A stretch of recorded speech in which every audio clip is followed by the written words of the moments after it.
Vous allez voir des propriétés sur des boîtes qui sont juste des tranches de fil. Vous avez un fil de dimension nanométrique, vous faites une petite tranche et ça fait une boîte sans contrainte, par opposition à ce qu'on a vu jusqu'à présent pour les boîtes SK.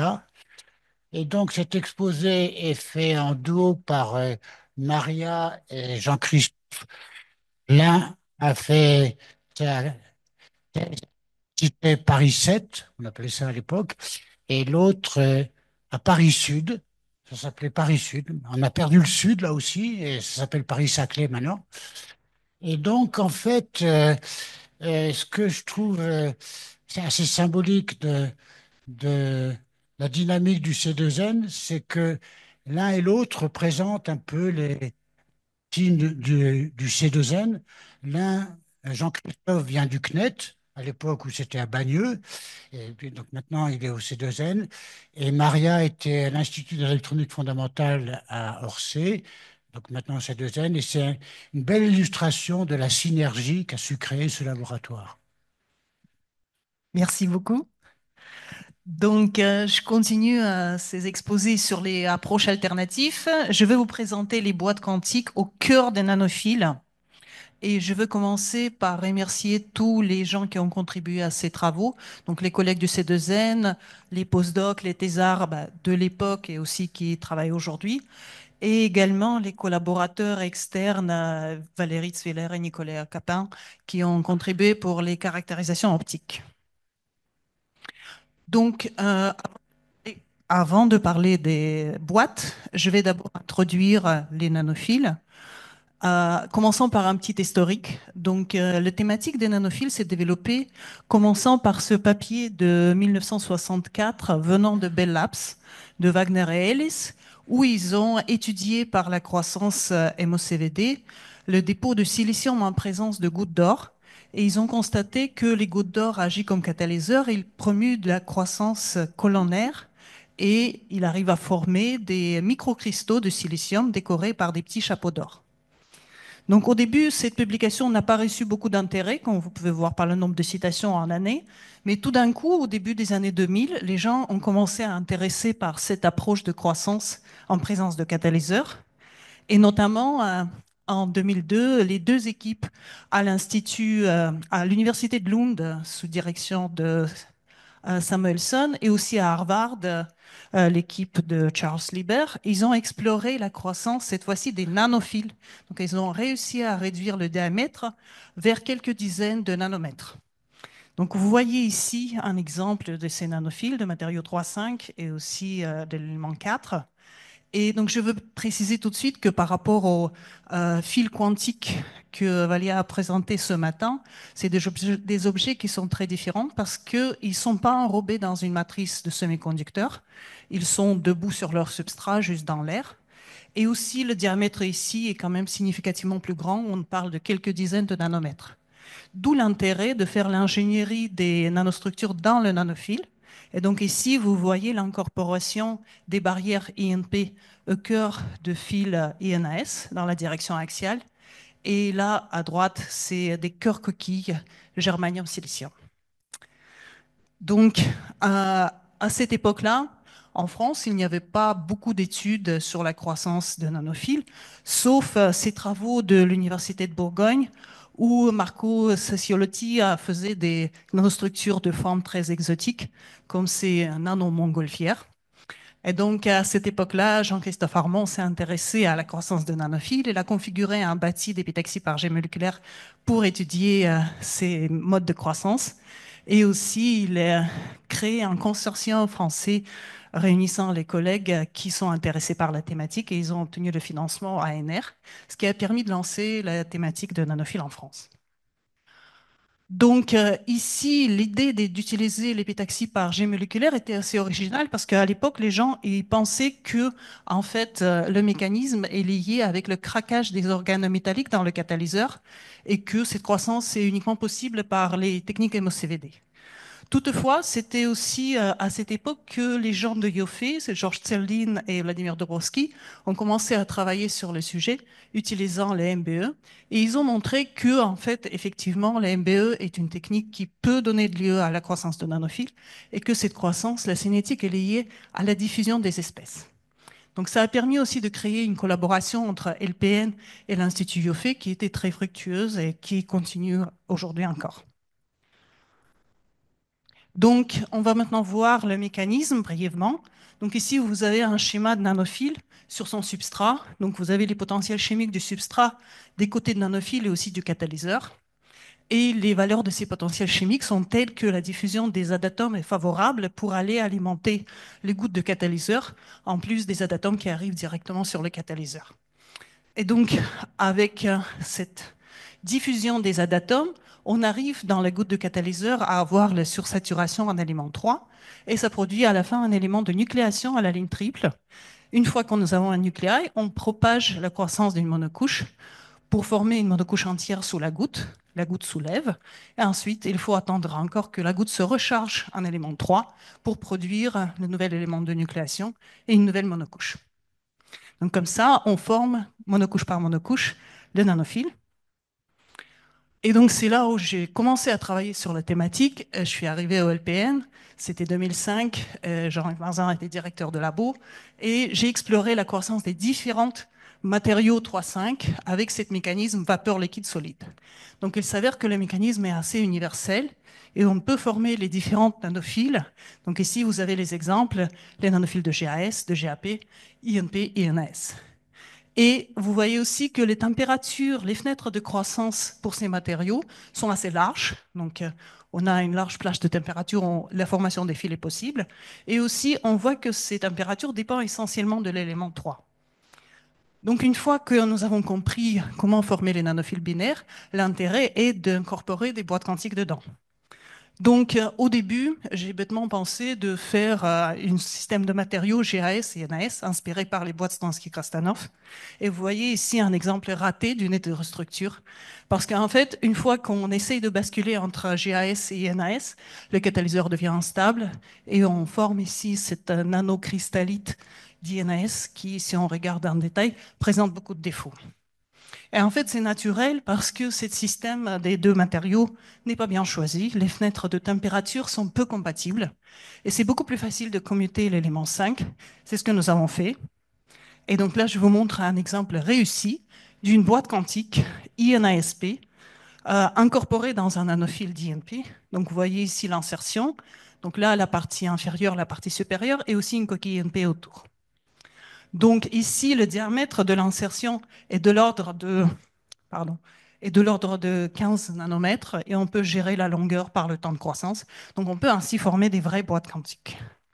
Je vais revenir aux propriétés optiques plus tard, mais d'abord je voudrais passer en revue quels sont les avantages de faire ces boîtes dans les nanophiles. Et donc le premier avantage qui me semble essentiel, c'est pouvoir les positionner sur mesure. C'est-à-dire grâce à l'organisation de catalyseurs, on peut former le réseau de fils dans les endroits prédéfinis. Donc dans cet exemple, nous avons fait un patterning par lithographie électronique et voici un réseau de nanophiles organisé où dedans il y a des boîtes. Ensuite, c'est intéressant à remarquer que dans le cas des boîtes quantiques dans les nanophiles, la contrainte n'est pas nécessaire, contrairement aux boîtes Stansky-Krastanov. Donc on peut explorer d'autres familles de matériaux. Mais en même temps, la contrainte n'est pas un empêchement. Donc comme montrent les travaux de Frank Glass, il a montré qu'il est possible de tolérer un désaccordement entre les matériaux jusqu'à plusieurs pourcents sans former les dislocations parce que le nanophile peut relaxer les contraintes par les bords libres. Ensuite, on peut former plusieurs hétérostructures, les boîtes quantiques dans les nanophiles. Ici, je vous montre quelques exemples de ces deux N, donc dans les nitrures et aussi dans les arséniures phosphures. Et finalement, on peut également travailler sur les propriétés photoniques de nanophiles en le faisant grossir pour arriver vers cet objet qui est en fait intéressant, comme c'était montré par les collègues de Grenoble, parce que ici, en plaçant le boîte quantique au centre de cette guide photonique, on peut avoir un couplage de l'émission de boîte vers cette montre guidée, et ce couplage, il est fort, et il est aussi tolérant par rapport à la dimension exacte de notre fil photonique. En plus, en faisant un taper de petit angle au sommet, on peut extraire les photons de façon très efficace. Donc à Grenoble, les collègues, ils ont exploré cette géométrie par l'approche top-down, tandis qu'au C2N, nous avons développé une méthode de croissance pour faire ces objets en approche bottom-up. Donc c'était en 2008, dans le postdoc de Linshen, qu'il a développé cette procédure, donc commençant par des dépôts de catalyseurs de petit diamètre pour définir la taille de la boîte. Ensuite, il fait au début la croissance de nanophiles INP. Il commute l'élément 5 pour insérer ici la boîte INASP et ensuite encore pour recroître un segment de l'INP par-dessus. Et vous voyez ici le résultat. Donc ici, nous avons les nanophiles après cette étape intermédiaire avec des boîtes quantiques dedans. Et si maintenant on baisse la température de croissance, on va réduire la diffusion et promouvoir la croissance radiale. La nanophile va grossir. Vous voyez ici qu'on va arriver à cet objet qui nous intéresse. Donc, un boîte quantique centré, auto-aligné au centre de cette file photonique qui a un diamètre suffisant pour guider les photons. Voilà. Donc, je vous montre plus de détails sur ces objets. Donc là, c'est un nanophile prélevé de le substrat et déposé sur un gris-thème observé par Gilles Patriarche.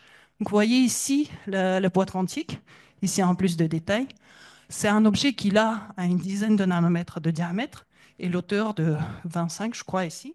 Et ce qui est intéressant, c'est qu'il est parfaitement aligné automatiquement parce qu'il était dans le nanophile initial.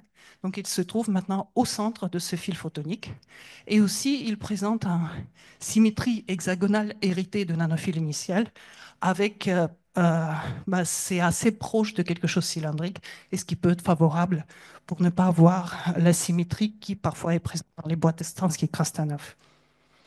Donc, nous n'avons pas allé très très loin dans l'exploration de propriétés photoniques de ces objets. Toutefois, ici, je vous montre l'émission de deux boîtes quantiques dans un nanophile. Donc, c'est des boîtes INASP dans un fil INP. Et on retrouve les raies fines de l'ordre de centaines de micro-électronvolts en correspondance à l'énergie, on les attend.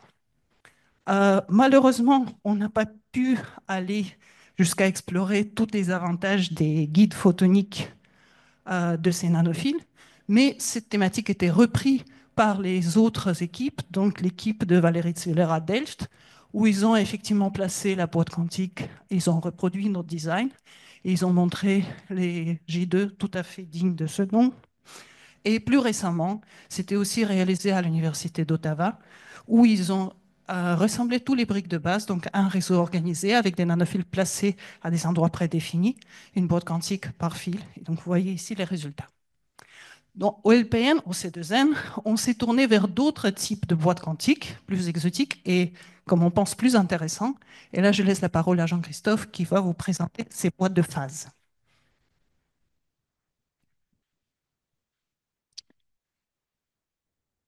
Alors, avant ça, donc, on va revenir sur les spectres de photoluminescence de ces objets qu'a montré Maria. Donc, on a vu des raies fines qui étaient probablement émises par les insertions d'INASP qu'il y avait dedans. Mais en fait, si on regarde autour de l'émission bande à bande de l'INP, on voit qu'il y a pas mal de choses. Alors, il y a de l'intensité autour de la transition bande à bande de l'INP cubique qu'on attend, mais il y a aussi d'autres choses et il y a des raies fines qu'on ne peut pas attribuer à la boîte de composition d'INASP compte tenu de sa position en énergie. Donc, il est largement temps de parler de la structure cristalline de ces fils. Et en fait, euh, c'était connu depuis longtemps, mais dans ces fils, on peut former une phase qui n'est pas la phase la plus stable pour le matériau massif, c'est-à-dire ici la phase hexagonale. Dans ces fils, on peut trouver donc une structure hexagonale qui donne lieu à cette émission à plus haute énergie. On a aussi des segments qui ont la phase la plus stable pour le massif, c'est-à-dire la blinde de zinc, qu'on voit avec quelques macles ici. Mais dans la plupart des cas, on a un joyeux mélange de ces deux phases dans nos fils. Et probablement, donc, ces émissions, y compris ces pics fins qu'on a détectés près du bande à bande de l'INP, sont dues à ces mélanges de phases. Donc voilà comment ça se passe. En fait, les deux structures cristallines forment un alignement de type 2, et donc on confine les électrons dans la partie cubique et les trous dans la partie hexagonale du fil.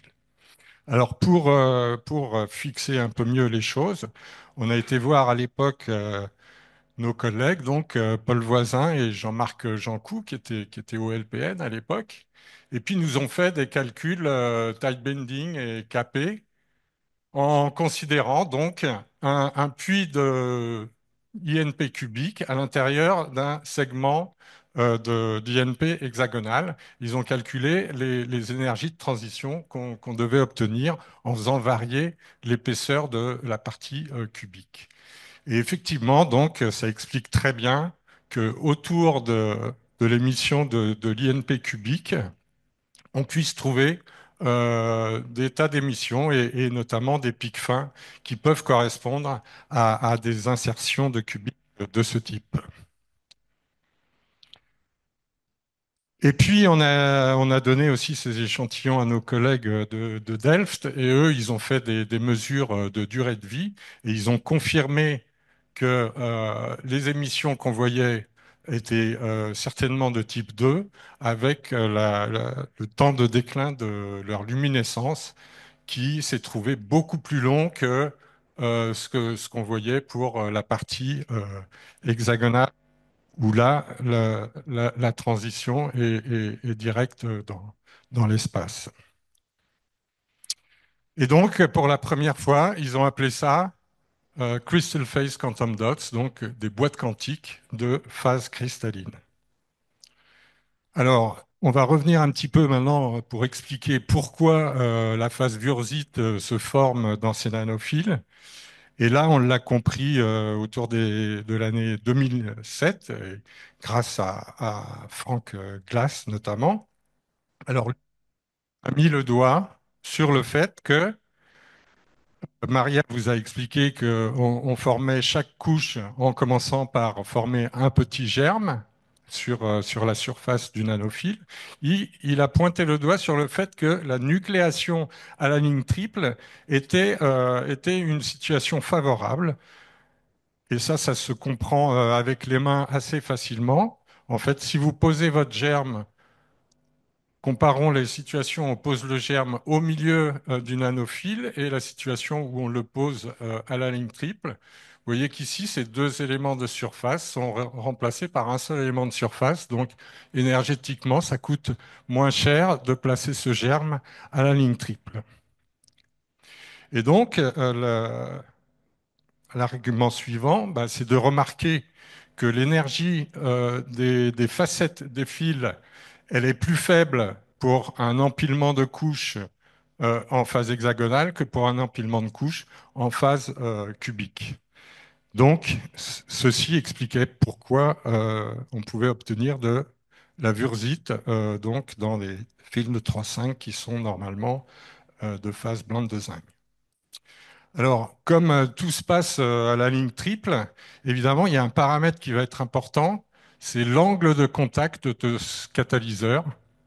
Et cet angle de contact, en fait, il va modifier la balance d'énergie qui est considérée, et notamment dans le modèle que Franck présentait, eh bien, la nucléation à la ligne triple est d'autant plus favorable que cet angle bêta est proche de pi sur 2 parce qu'il y a un sinus bêta qui intervient dans l'énergie du liquide qu'on retire quand on prend sa place. Et puis il y a un autre phénomène qui se passe, c'est en faisant varier cet angle, eh ben, il peut se trouver que la facette supérieure du fil soit plus stable en développant une troncature sur les côtés. Et là, évidemment, ça va modifier la donne parce que là, on n'a plus d'endroit où on peut nucléer à la ligne triple. Donc, en fait, les premiers laboratoires qui ont compris la corrélation entre cet angle de contact et puis la phase qu'on formait pendant la croissance de ces fils, ben, ce sont les équipes de l'université de Lund et puis du centre IBM T.J. Watson. Donc nous, on s'est mis quelques temps plus tard, on s'est penché aussi sur le problème. Et pour se pencher sur ce problème, donc, on a utilisé un très bel instrument qui est le microscope à transmission électronique Nanomax, et dans lequel on a développé des sources de matériaux pour étudier la croissance in situ et en temps réel. Donc là, ce que vous voyez, c'est l'intérieur du microscope avec la pièce polaire et les deux petits tubes qui sont sur le côté. Ce sont des collimateurs et on collimate des jets moléculaires qu'on fait arriver sur l'échantillon et on peut donc suivre la croissance en temps réel et à l'échelle atomique. Je voudrais remercier Laurent Travers qui a beaucoup contribué à la conception de ce microscope très original. Federico Panciera, donc, qui travaillait dans l'équipe d'IBM de Frances Ross, est est venu nous rejoindre au C2N. Et donc, on a repris ses études avec lui. Et on a bien confirmé que l'angle de contact était un paramètre très critique pour déterminer pour sélectionner la phase qu'on voulait faire croître. Et il a montré qu'il y avait deux angles critiques, un autour de 125 degrés, et puis un autre plus petit. Donc, au milieu de ces deux angles critiques, on forme préférentiellement la phase hexagonale, et puis de part et d'autre, on forme la phase cubique. Alors, nos collègues de Delft qui ont migré depuis à DTU au Danemark, euh, bon, ça les intéresse beaucoup, ces hétérostructures de phase cristalline. Et en fait, ils ont proposé un schéma de génération de qubits multiples en utilisant ces hétérostructures donc de type 2 de phase. Donc l'idée, c'est de faire des superpositions d'états d'électrons, un électron à gauche ou un électron à droite, de superposer ça donc pour fabriquer des qubits. Donc l'idée ici, c'est que ces deux états-là sont connectés les uns aux autres à travers un troisième état. Donc là, vous avez un système trois niveaux de type lambda hein, qui parlera aux opticiens. Et donc, ces deux états partagent un état excité commun d'excitons chargés. Et donc, par des excitations résonantes, on peut configurer le système et créer des qubits et faire ça de manière répétitive en faisant varier l'épaisseur des insertions de cubiques dans l'hexagonal. Donc voilà, ils nous ont demandé de faire ce type d'objet, ce qui est un sacré challenge. Donc maintenant, je vais vous montrer comment on peut procéder expérimentalement pour fabriquer ce genre d'objet. On va jouer bien sûr sur l'angle de contact, comme je l'ai expliqué. Donc on va partir d'un fil qui a commencé à pousser en phase hexagonale, puis on va arrêter la croissance et on va envoyer uniquement du gallium pour faire grossir cette bille de façon à ce que quand on reprenne la croissance, donc quand on remette de l'arsenic, eh bien on bascule dans la phase cubique. En troisième étape, on va s'arrêter à nouveau, on va chauffer un petit peu l'échantillon afin de faire rétrodiffuser le gallium qui s'est accumulé dans la bille et donc faire diminuer son volume. Alors là, c'est une phase assez critique parce que si on chauffe trop, on va commencer à dissoudre la partie haute du fil dans la bille de catalyseur et on aura perdu le contrôle de l'épaisseur qu'on souhaite à la monocouche près.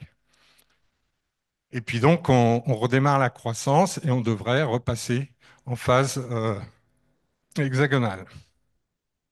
Donc, je vais vous montrer ce que ça donne grandeur nature, donc dans ce microscope dont j'ai parlé. Donc là, on part d'un fil avec déjà la formation d'une couche hexagonale ici et cubique en dessous. Et l'angle de contact est de 117 degrés ici. Donc si on veut repasser en cubique, il va falloir la faire grossir. Donc c'est ce qu'on va faire ici. On envoie du gallium. Vous voyez là l'angle de contact qui s'affiche ici, qui est en train de grossir. Donc ça, c'est une manip que j'ai faite avec Gilles Patriarche. Et je crois que c'est ma plus belle journée de manip de ma vie de chercheur. Donc là, la bille est en train de grossir. Vous voyez son angle de contact qui a atteint 124 degrés. On envoie l'arsenic et maintenant vous êtes en train de voir des couches de cubiques qui se forment. Et vous voyez notamment que la facette se tronque régulièrement. Je vous en ai parlé tout à l'heure. Ça, c'est dû au fait que la bille est volumineuse et que c'est favorable de former cette troncature. Euh, Ensuite, la partie migration du gallium, je vous en fais grâce parce que c'était un petit peu long et en plus, en changeant la température, l'échantillon dérive, donc c'est pas très intéressant à regarder. Là, on a diminué l'angle de contact, on est revenu à 110 et on va redémarrer la croissance. Et donc maintenant, on est à un angle qui est compatible avec la croissance d'un d'un segment hexagonal. Donc voilà, on s'est alors le challenge, c'était, comme on est parti de deux couches préexistantes, on s'est dit, ben, on va essayer de reproduire cette séquence à la monocouche près, trois, quatre fois. Et c'est ce qu'on a fait donc dans cette matinée de manip magique. Et donc voilà l'objet qu'on a réussi à faire. Alors on s'est trompé à un endroit quand même. Si vous regardez ici, il manque une couche de cubique. Alors, pourquoi? Il y a une explication, c'est qu'en fait, on les comptait une à une. Mais si vous avez bien regardé, à l'interface entre le liquide et le solide, en fait, il y a une zone où le gallium s'organise dans le liquide et ressemble fortement à une couche de GS solide. Donc, on avait toujours du mal à une couche près à savoir si on avait vraiment terminé ou non. Bref, voilà l'objet obtenu. Donc, vous voyez qu'on arrive à former des changements de phase abrupts. Et là, évidemment, le composé, il est uniforme en composition. Donc, vous n'aurez jamais de problème de ségrégation d'un élément par rapport à un autre qu'on peut avoir, problème qu'on peut avoir en faisant des boîtes basées sur la composition. Donc, la séquence, elle est répétable et notre diamètre, il est resté constant. Et on peut contrôler ça à la monocouche près. Alors le seul petit problème, c'est que dans ce microscope, le vide, il n'est pas de très bonne qualité. À savoir que la pression résiduelle minimum qu'on peut obtenir, c'est de l'ordre de 10-7 millibars. Et ça, pour les propriétés optiques, bah, c'est pas bon. Et donc le challenge actuel, bah, c'est de refaire ça dans une vraie machine de MBE. Et c'est ce qu'essaye de faire actuellement notre thésard Nam Hong. Et voilà, il se débrouille pas trop mal. Vous voyez ici une succession d'insertions de cubiques dans un fil de GS hexagonal, pardon. Là, il a fait une séquence de 5 boîtes avec un espacement constant et vous voyez que ça a l'air. Alors, une autre. Il utilise là l'angle de contact critique du côté des petits angles. Ensuite, donc, il peut faire pousser une coquille pour s'éloigner de la surface. Et voilà une insertion, regardez de plus près. Donc, je vais vous aider un petit peu. Donc, vous voyez ici, hein, le principe, c'est axialement, c'est une hétérostructure de phase, et puis radialement, c'est une hétérostructure de composition. Et donc, la boîte quantique, eh ben, c'est le rouge clair qu'il y a au milieu. Là, ben, les premiers résultats de nos collègues de DTU montrent qu'on a bien affaire à des émetteurs quantiques, donc c'est bien des émissions de photons uniques qu'on est en train de fabriquer. Voilà, donc je vais conclure. Donc aujourd'hui, c'est les journées des 40 ans des boîtes quantiques épitaxiées Stransky-Krastanov. Donc les boîtes dont je vous parle, elles ont plutôt 20 ans d'âge. Donc il faut leur donner encore un petit peu le temps de mûrir. Euh, bon, je ne sais pas si elles ont un futur, c'était la question posée dans mon titre. Mais en tout cas, il y a des avantages clés qu'on peut noter, hein. Donc on a vu, Maria vous a montré on peut les mettre dans un fil photonique. C'est naturellement aligné avec l'axe du fil. Elles ont une forme beaucoup plus isotrope que les boîtes SK. Et puis il y a cette caractéristique, cette spécificité de pouvoir jouer avec la phase cristalline qui est absolument impossible avec l'épitaxie conventionnelle. Voilà, je vous remercie de votre attention.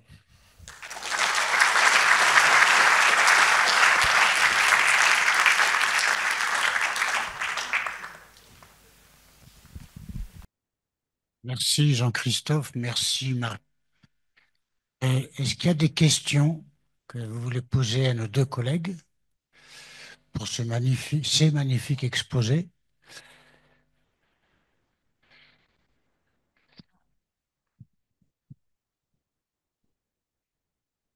Oui, j'ai une question sur le dernier protocole là, avec les qubits dans les nanophiles. En fait, c'est le qubit, il est où? Enfin, ils utilisent les. Ouais, je t'embête. Ouais, Mais alors, je connais pas ces travaux, je trouve ça bah super écoute, intriguant. je te conseille vivement d'aller lire leur article et je botte en touche. Mais, Moi, modeste épitaxieur, mais ils utilisent l'optique pour manipuler les boîtes, c'est ça? Et oui, oui, oui, pour mettre ouais, l'information ouais, entre deux tout à boîtes, par fait. exemple, c'est ça? Mais c'est optiquement, Oui, oui, c'est optiquement, mais ils n'utilisent pas optiquement. le fait que c'est une source de photons unique. Jean-Michel dit non, Non, donc non, non, voilà, non, voilà, ok. non, non. Merci.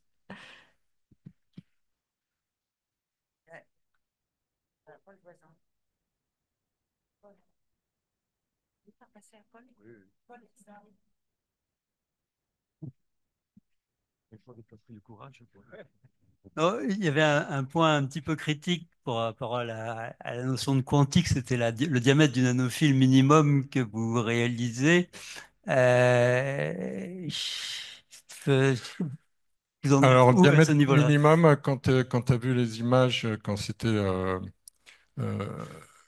Lin Cheng là, qui faisait les structures photoniques, bah, il arrivait à faire des fils qui avaient à peu près 10-15 nanos de diamètre.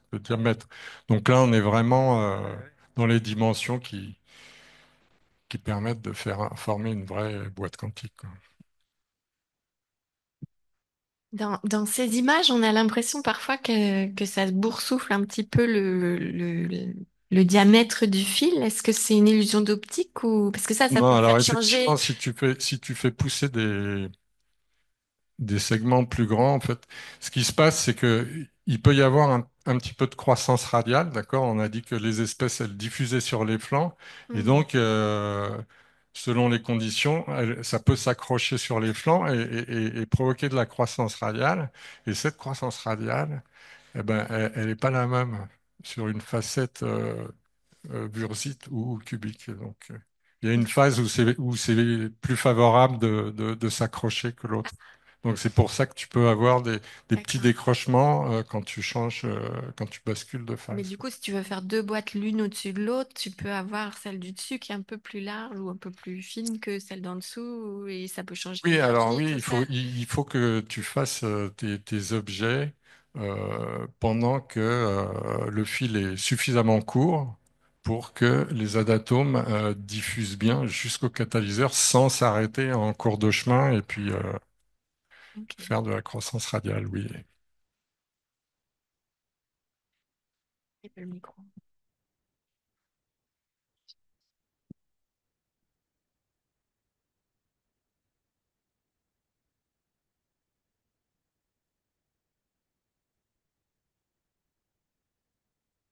Oui, Jean-Christophe, quand tu fais du cœur coquille à partir d'une électrostructure de phase, est-ce que tu arrives à étendre la coquille les mêmes phases, même si tu utilises des matériaux légèrement différents pour faire la coquille? Oui, oui, c'est ce qu'on voyait, c'est ce qu'on voyait sur une des images. Euh, alors, si c'est celle-là. Voilà, là, tu vois, euh, le grossissement sur l'insertion de zinc blind, là, Ah ouais. eh bien, en fait, initialement, le diamètre, c'était le diamètre du GAS ici. Et Hmm. puis donc, il y a une coquille en GAS, mais évidemment, ça reproduit la même phase cristalline, ouais, sur le côté. Ouais.